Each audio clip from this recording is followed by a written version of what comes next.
Ήθελα καταρχάς να ξεκινήσω από τον κύριο Γραφάκο. Εμείς μιλάμε σήμερα για την ανακύκλωση εδώ και καλά κάνουμε.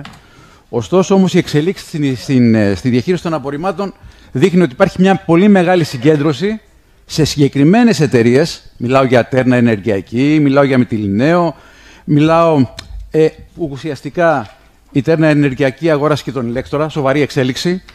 Έτσι, μιλάμε για τον όμιλο Λαφάρτζ, όπου πήρε και τα δύο ΚΔΑΗ στη Φυλή και στο Κοροπή, και στη Φυλή μάλιστα είναι σε δημόσιο χώρο, είναι μέσα στην ΟΕΔΑ Φυλής και αναγκάζονται οι Δήμοι να πηγαίνουν στη ιδιωτική εταιρεία αυτή τη στιγμή της Λαφάρτζ για να δίνουν τα ανακυκλώσιμα. Θα ήθελα ένα σχόλιο, πώς βλέπει η κυβέρνηση αυτές τις εξελίξεις ουσιαστικά στο σχεδιασμό, που δεν έχουμε σχεδιασμό για ανακύκλωση, έχουμε σχεδιασμό για ενεργειακή αξιοποίηση.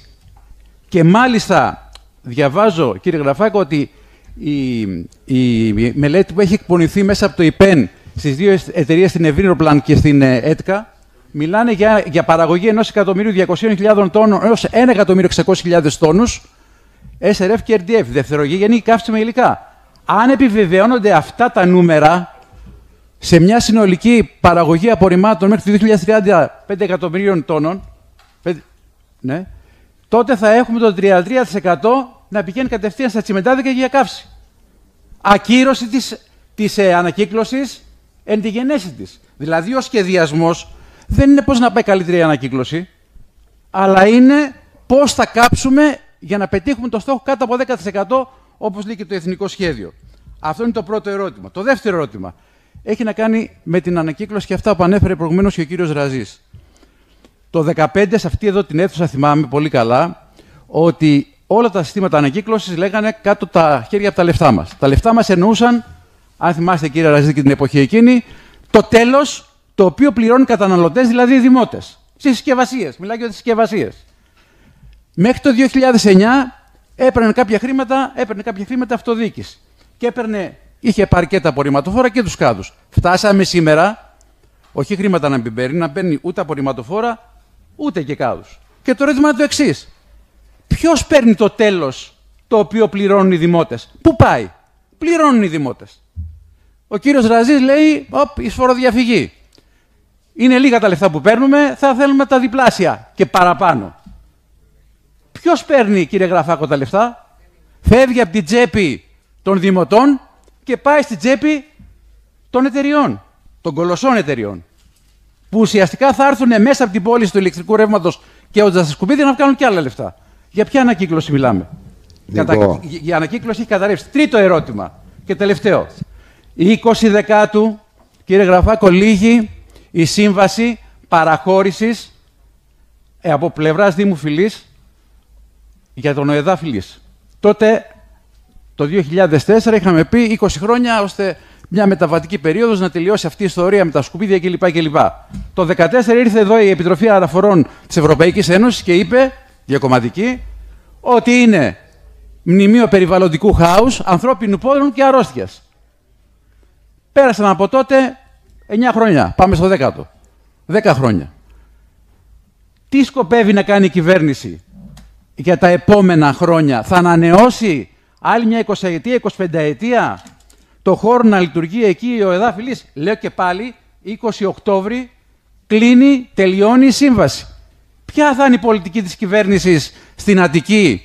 Θα δώσει συνέχεια στο περιβαλλοντικό χάος, ανθρώπινη αρρώστια και πόνο, όπως έλεγε τότε η Επιτροπή Αναφορών?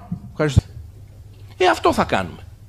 Και απαντώ και έμεσα και στον, όχι έμεσα, άμεσα και στον κύριο Σακούτη, τον κύριο Νίκο, ότι προφανώς δεν είναι αυτό το νούμερο. Αν καθίστε και κάνετε τον υπολογισμό, το υπόλοιμα είναι αυτό το οποίο θα διαχειριστούμε στην ενεργειακή αξιοποίηση. Και να σας πω και κάτι άλλο για τον εθνικό σχεδιασμό. Και αυτό ειδικά οι αστικοί δήμοι θα το καταλάβετε εσείς ακόμα περισσότερο. Έχουμε πέσει έξω στην παραγωγή των αποβλήτων. Τα απόβλητα δεν αυξάνονται πιο γρήγορα από όσο το περιμέναμε. Οι τουριστικές ροές στο Λεκανοπέδιο, δεν ξέρω σε εσάς εκεί, Κέρκυρα, οι τουριστικές ροές στα νησιά έχουν, και η αύξηση του εισοδήματος, του μέσου εισοδήματος των Ελλήνων πολιτών, δίνει μεγαλύτερα απόβλητα από όσα είχαμε υπολογίσει τον εθνικό σχεδιασμό. Είναι κάτι που δεν το βλέπετε. Έτσι είναι. Το βλέπετε κι εσείς. Άρα λοιπόν, σε όποιο σχεδιασμό κάνουμε, πρέπει να βάλουμε έναν αέρα. Δεν μπορούμε εμείς να κάνουμε σχεδιασμό που να λέει ότι θα διαχειριζόμαστε εκτός ανακύκλωσης πάνω από το 50%. Δεν γίνεται τέτοιο σχεδιασμός. Απαντώ στον κύριο Σακίπη ευθέως λοιπόν. Σακούτη, συγγνώμη. Σε ό,τι αφορά τη φυλή. Το γνωρίζω το θέμα αυτό. Εικάζω ότι ο αρμόδιος φορέας, ο ΕΣΝΑ, θα το επιλύσει με τον Δήμο της Φυλής. Η Φυλή σήμερα δέχεται 2 εκατομμύρια παρακάτι τόνους για ταφή. Η Φυλή αύριο, ακόμα και να γίνει εκεί η μονάδα, όσο μεγάλη και να γίνει, θα δέχεται το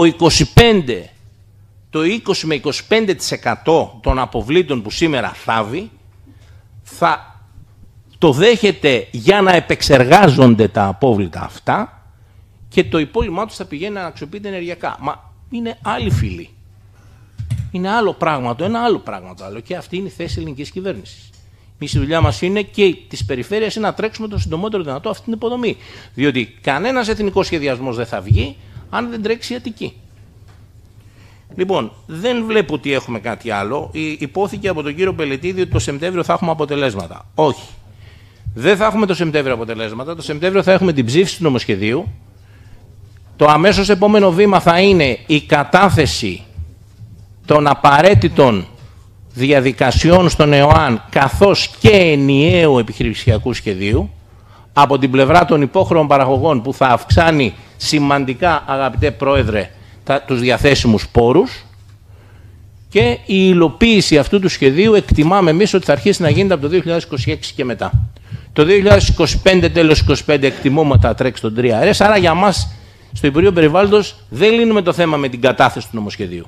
Και κλείνω με αυτό που ξεκίνησα, για να το πω και στο ΣΥΜΟ έτσι που προφανώς θα ήταν έξω. Οι πόροι του τέλους ταφής θα γυρίσουν στο σύνολο στην αυτοδιοίκηση, στην ανακύκλωση, μοχλευμένα, αφού καθίσουμε κάτω και ο καθένας βάλει τις δικές του